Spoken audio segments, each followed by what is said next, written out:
Hello guys, now in today's video we'll touch on the last game against Southampton, yet another frustrating and disappointing result for the Arsenal, and also big news regarding William Saliba's injury. Find out the story regarding the injury, we'll touch on that, and transfer news regarding Mason Mount is heavily linked with us. This and more we'll touch on shortly.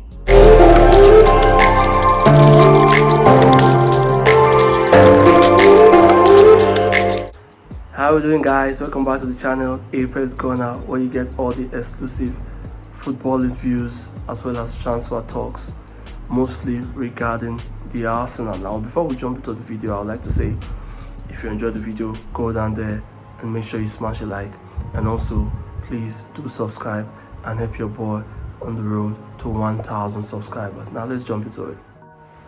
Now we'll start off with the game last Friday against Southampton. Yeah, it was another disappointing and frustrating draw, and if you look at the stats now, we have now drawn our last 3 games: a 2-2 draw with Liverpool, a 2-2 draw with West Ham, and a 3-3 draw with Southampton. To draw 2-2 in 2 consecutive games and a 3-3 draw following that, it's really shocking. Not just the draws, but the amount of goals that we've conceded in these 3 games is actually surprising. Unlike the other games, I think we deserve to win this game. We really do. If you look at the field hits, the chances created, you look at the stats, our expected goals was 3.1 to Southampton 1.6, and we had 25 shots, but disappointingly it was only 5 on target, and for me that's not good enough, because if you're having 25 shots, at least 10 of those shots should be on target, especially when you're playing against a team that is 20th in the league. It was a disappointing draw. The spine of the team had bad games today. You look at the keeper Ramsdale, you look at the big error he made for the goal. He gave the team a huge mountain to climb. There is no way on earth you should be playing that pass. That pass wasn't on at all. But when you look at the defense, Zinchenko had a poor game by his standards. Couldn't pass well. You look at the stats there, you see lost possession 16 times and then 0 key passes. Now for a player of Zinchenko's quality, that's really poor. And the fact that he lost possession 16 times, yeah, it was really a poor performance. And then you go to the midfielders and you look at Thomas Partey, and you see that Thomas Partey also had a poor game. Yeah, it was poor. And then you look at the striker, Jesus, time after time again, missing big chances. Now, this is not being reactionary, but you can clearly see why Pep Guardiola decided to sell Gabriel Jesus, because big chances, you cannot rely on him. Now, I can't blame the manager, because I see many people being reactionary, blaming the manager, because the manager didn't tell Ramsey to play that silly pass. The manager didn't tell Jesus to miss those big chances, and Thomas Partey to be trying to take a shot from 60 yards out when we were supposed to be building up to try and get the winning goal. So yeah, the only thing I would say about the manager is the lineup should have gone for Trossard instead of Fabio Vieira, or maybe a Jorginho, or maybe just do something different, because definitely you know that Fabio Vieira doesn't have the physicality and the mental strength and the physique to play in the Premier League. He's just not ready. So he has talent, but he's just not ready. But I think in the end, we did well enough to win the game, and we should have won the game. After the game, next morning, I was sitting down there and just saying to myself, it can't get worse than this, definitely. And then the big breaking news came regarding William Saliba. Arsenal will be without William Saliba for Man City's trip on Wednesday. 22-year-old defender's back injury not showing sufficient progress. Also likely to miss Chelsea game next week. Increasing concerns, season over but not confirmed. You could see with all the various reports there that it's a huge injury blow for Arsenal regarding William Saliba. Now, can we cope? I don't know. We'll definitely try, but it's going to be very difficult, because you know, he's a crucial player for us. It's a huge blow. It affects us going forward. It affects us at the back our high line that we normally play. We now have to drop deep because of the fact that he's not there. Robodin is not very good at playing a high line, playing aggressive. So not having William Saliba has really dent a huge blow to us. Now it looks like the club is definitely keeping the cards close to their chest regarding the Saliba injury. They don't want to give anything away. Hopefully, fingers crossed, it's not out of the season, but you can see that the club, they don't want to send the fans into meltdown. They are carefully observing the situation. Sami Mokbel saying Arsenal have major concerns over William Saliba's lower back injury amid serious structural damage, which could result in a long-term layoff if he plays again this season. Recent assessment have failed to show sufficient progress and will not be available to face Man City. The expectation is Saliba will also miss the match versus Chelsea amid increasing fears his campaign might be over. Such a scenario is not confirmed and the matter continues to be closely monitored as Arsenal try to reintegrate him for critical final months of the season. So he's definitely not going to be back this April, but definitely not the Chelsea game, definitely, which is on May the 2nd. But after the Chelsea game, I think maybe we could see him back, and then we can really give this title one last push. Hopefully, fingers crossed, he's back soon. Yeah, let me know what you think about the injury.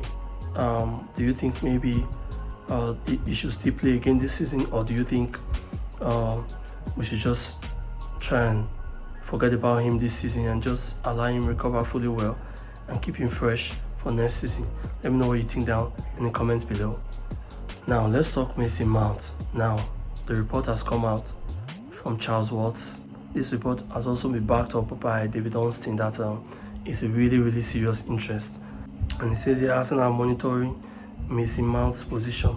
Declan Rice is understood to be Arsenal priority target, but sources have confirmed to Go that Mount, who is expected to leave Chelsea in the summer, is also being discussed.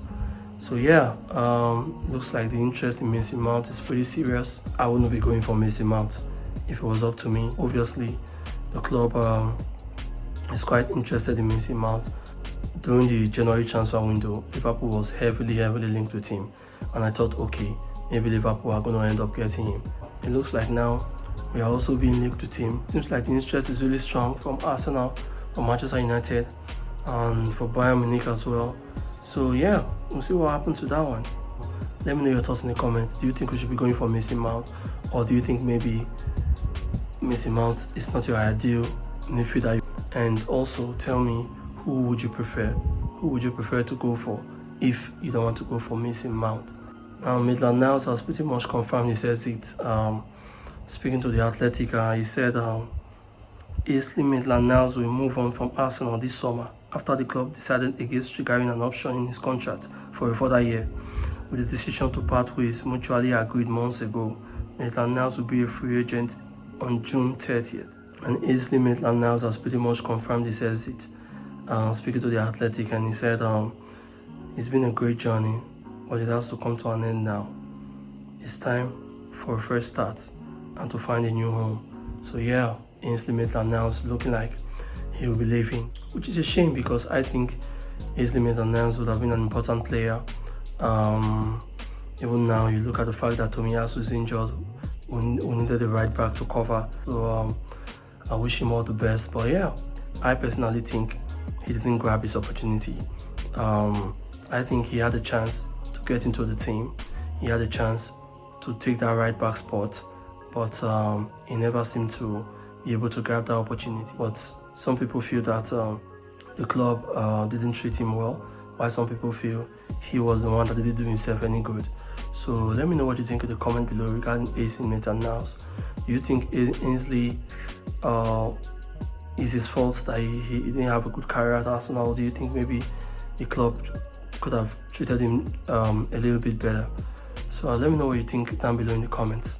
Moses Caicedo, let's just quickly touch on him now. He has been speaking recently in an interview. He said on his failed move to Arsenal in January, he said, I was really close to going.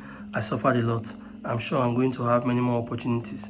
That's why I continue to do the things well, but it was tough. I've seen a lot of Arsenal before knowing that there was a possibility of me signing for them. I watched them, I liked them because they had very young talented players and some stars, but they always have that mindset of wanting more. He really wanted to join us, but unfortunately it just wasn't meant to be. I think the club held him back from moving, and then when asked on his future, he said, I just want to have a really good season with Brighton now, to finish off the season well and play really well, and then we'll see what happens next season. In the summer, it looks like he'll be on the move. I still think we should go and get him. I still think we should go for him. He's a really fabulous player. I was watching him against Manchester United in the FA Cup for Brighton. He was a fantastic player. He destroyed Manchester United. So yeah, great player. I just hope that we can go back for him and try and get him this time. I really think he will be a great addition to our side. So let me know what you think about Moses Caicedo. Do you think we should still go back for him in the summer, or do you think maybe we should just move on from him? Now let's just quickly touch on a quick story and two players that play for Real Sociedad, Martin Zubimendi and Robin Lenormand. Fabrizio Romano was actually speaking, and he said Arsenal have sent their scouts to follow both Martin Zubimendi and Robin Lenormand this year, as they are doing excellent with Real Sociedad, but nothing is concrete yet. The Gunners' plan on new signings will be made in the next weeks. Nothing is advanced yet. Zubimendi, there were strong reports coming out of Spain. In January transfer window, we offered to trigger his 60 million euros release clause, but he wanted to stay and help Real Sociedad achieve Champions League football. So yeah, I don't think he should be the main option. I think there are other players that we can get that are ahead of him. I think I'll take Declan Rice over him. I'll take Romeo Lavia over him.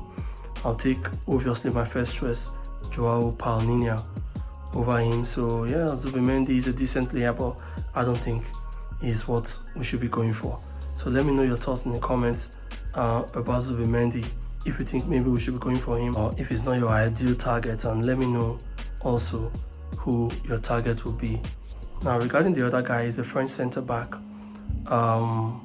I don't really know much about him. He actually moved to Real Sociedad at 2016. He was first in the academy, and then he was promoted to the first team from 2018 and has gone on to make 131 appearances for Real Sociedad. So guys, that's all for today's video. I hope you really enjoyed the content. Please do make sure you smash a like and subscribe and help your boy on the road to 1,000 subscribers. So that's all for today, guys. I'll see you in the next one. Peace, guys.